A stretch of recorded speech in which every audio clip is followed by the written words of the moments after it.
Pour célébrer le retour de l'AC Milan en Ligue des Champions, Milan Actu vous présente une série de podcasts retraçant le retour vers le succès des rossoneri depuis l'échec de Gennaro Gattuso en 2019.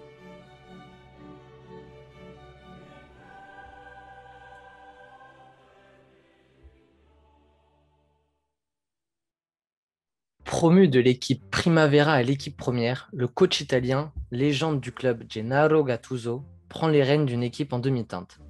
Tactiquement parlant, il choisit d'évoluer en 4-3-3 sur le terrain et voilà ce que ça donne.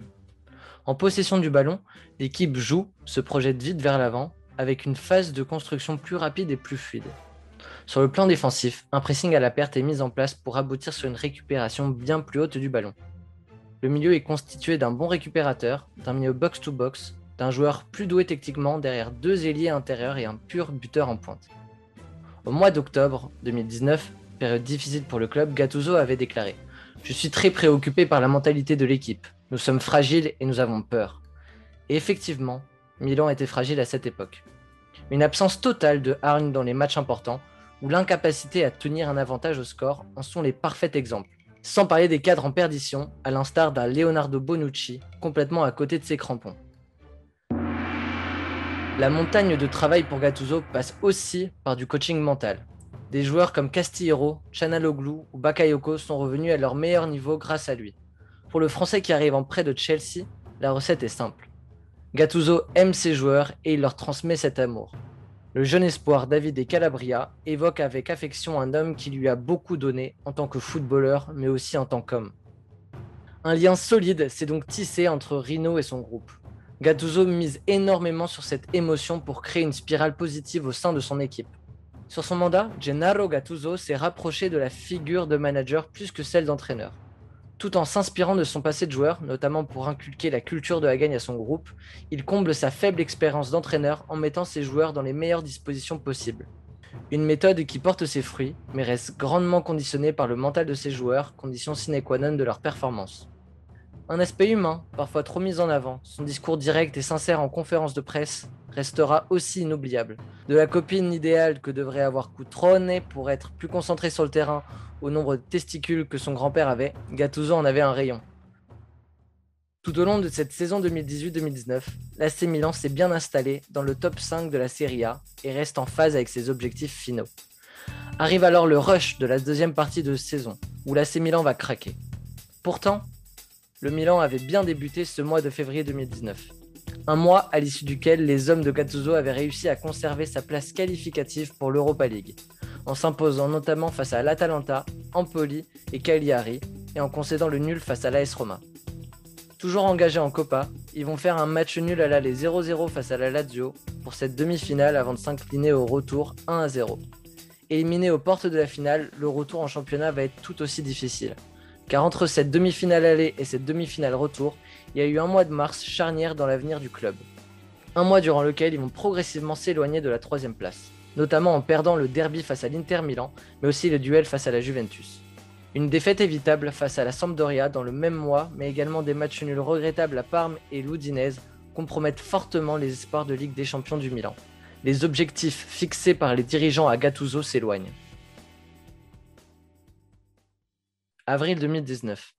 Après cette demi-finale ratée, le 28 avril 2019, il faut revenir le couteau entre les dents en championnat. Lors de la 34e journée, le Milan se déplace pour aller affronter le Torino, aussi engagé dans cette course à l'Europe.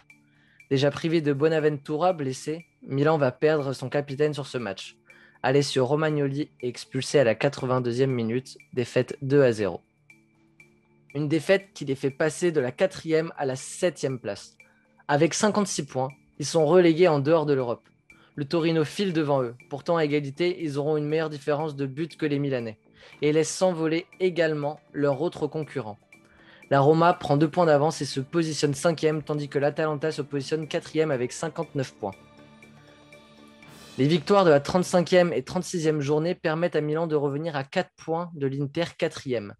Mais les Nerazzurri et les Bergamasques pourront valider leur qualification lors de la prochaine et avant-dernière journée de Serie A. 37e journée, Milan s'impose 2-0 face à Frosinone grâce à des buts de Piatek et Suso en deuxième mi-temps. De son côté, l'Atalanta est tenu en échec au Juventus Stadium et l'Inter se prend une gifle 4-1 sur la pelouse du Napoli. L'Atalanta et l'Inter sont 4e et 3e avec 66 points. Milan reste en vie et revient à 1 point de la Ligue des Champions. Tout se jouera lors de l'ultime journée. Dimanche 26 mai 2019, 20h30. Milan est à 90 minutes d'une possible qualification en Ligue des Champions, 5 ans après sa dernière participation. Mais les rossoneri n'ont pas leur destin entre leurs mains. Il faudra gagner à tout prix, mais la qualification dépendra aussi d'un mauvais résultat de l'Atalanta, qui reçoit Sassuolo, ou de l'Inter qui accueille une équipe d'Empoli qui jouera son maintien ce soir. Coup d'envoi sur les 3 pelouses. 0-0 après le premier quart d'heure sur les 3 pelouses. Hakan Çalhanoğlu ouvre le score sur la pelouse de la Spal pour le Milan à la 18e minute. Milan passe 3e, 68 points. Atalanta 67, Inter 67. Mais une minute après, Berardi ouvre le score pour Sassuolo face à l'Atalanta sur la pelouse de l'Atalanta. Milan est désormais 3e avec 68 points. L'Inter passe 4e avec 67 points et l'Atalanta file à la 5e place non qualificative pour la Ligue des Champions avec 66 points. Quelques minutes après, Kessie à la 23e minute permet au Milan de faire le break. Milan 68, Inter 67, Atalanta 66. 5 minutes après, Spal réduit le score sur sa pelouse à la 28e minute. Milan reste 3e mais les hommes de Gennaro Gattuso n'ont plus qu'un but d'avance. À l'Atalanta, le match s'enflamme. Zapata égalise à la 35e minute et permet à l'Atalanta de repasser devant l'Inter à la différence de but particulière. Milan 68, Atalanta 67, Inter 67, mais Berardi, à la toute fin de la première mi-temps, côté Sassuolo, prendra un rouge. L'Atalanta ramène le match nul à la mi-temps et jouera à 11 contre 10 pendant toute la seconde mi-temps. Mi-temps d'ailleurs sur les 3 pelouses. À cet instant, Milan est 3e et qualifié pour la Ligue des Champions, mais tout reste à faire lors de la deuxième période. Retour des vestiaires. L'Inter marque rapidement à la 51e minute face à Empoli. L'Inter est désormais 3e avec 69 points, Milan 4e avec 68 points, l'Atalanta est 5e et en dehors de la Ligue des Champions avec 67 points. Mais 2 minutes après, la Spal égalise face à Milan et l'Atalanta au même moment passe devant face à Sassuolo. À la 53e minute, l'Atalanta est 3e avec 69 points, l'Inter 4e avec 69 points également, et Milan file à la 5e place avec 66 points.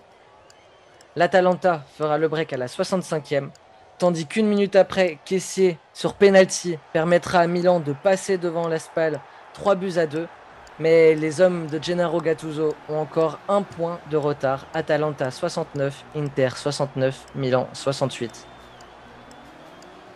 Le match Giuseppe Meazza s'emballe. Empoli à la 76e minute égalise face à l'Inter Milan et permet à l'AC Milan de passer devant l'Inter au classement. L'Atalanta a désormais 69 points, Milan 68, l'Inter 67. Mais le nul, synonyme de maintien pour Empoli, ne tiendra pas bien longtemps puisqu'à la 81e minute, Nainggolan permettra à l'Inter de passer devant au score et de compter un point de plus que l'AC Milan. Atalanta 69, Inter 69, Milan 68. Les 10 dernières minutes ne changeront rien. Milan 5e file en Ligue Europa après avoir touché du doigt la qualification en Ligue des Champions.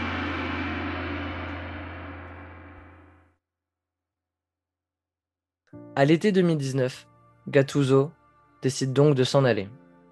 Pourtant, sous contrat jusqu'en 2021, il explique sur le média Repubblica les raisons de ce départ. Laisser mon poste d'entraîneur de l'AC Milan n'a pas été simple, mais c'est une décision que je devais prendre. Il n'y a pas un moment marquant qui m'a fait prendre cette décision. J'ai vécu cette expérience avec une grande passion, inoubliable pour moi. C'est un choix difficile, mais pondéré. Après cette annonce, les joueurs cadres de l'AC Milan ont tenu à remercier le coach sur les réseaux sociaux. Leonardo, alors directeur sportif, est lui aussi annoncé sur le départ, notamment en raison de désaccords avec Ivan Gazidis, l'administrateur délégué. Le fonds américain Elliott, présent depuis seulement un an, se veut déjà largement remis en question. D'autant qu'en plus des problèmes sportifs, les finances douteuses de ces dernières années ne tardent pas à rattraper l'AC Milan. L'UEFA mène une enquête pour non-respect du fair play financier, et pour se rassurer, nous sommes alors en mai 2019 et la nouvelle direction envisage alors à ce moment un modèle économique bien différent. Il reposerait essentiellement sur l'achat des jeunes prometteurs pour les revendre vite et très cher, à l'instar d'un modèle comme Benfica ou l'AS Monaco. Sur 83 matchs, Rino remportera 41 victoires, le tout pour une moyenne de 1,75 points par match. Ancien milieu défensif emblématique de l'AC Milan, il faudrait être de mauvaise foi pour dire que Gennaro Gattuso avait été accueilli avec joie et confiance à son arrivée à la tête de l'équipe en novembre 2017. Mais force est de constater que sa méthode, portée par son franc-parler, ont porté leurs fruits. Mais l'échec de la qualification pour la Ligue des Champions laissera un goût amer aux tifosi rossoneri.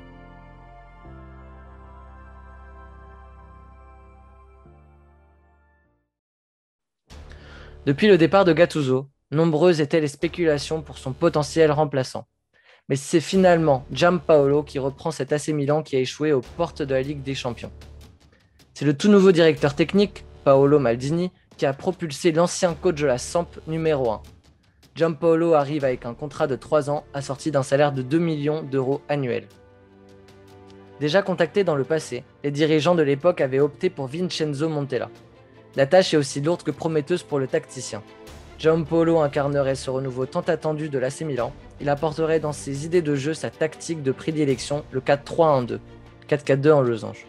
Il correspond pour le moment aux caractéristiques de l'équipe, et un jeu porté vers la construction et l'attaque.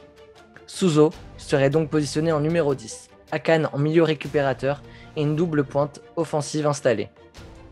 Une arrivée qui s'avérera n'être finalement qu'un feu de paille, mais pourtant toute l'Italie était unanime, voyant en Giampaolo le potentiel du nouveau Sacchi.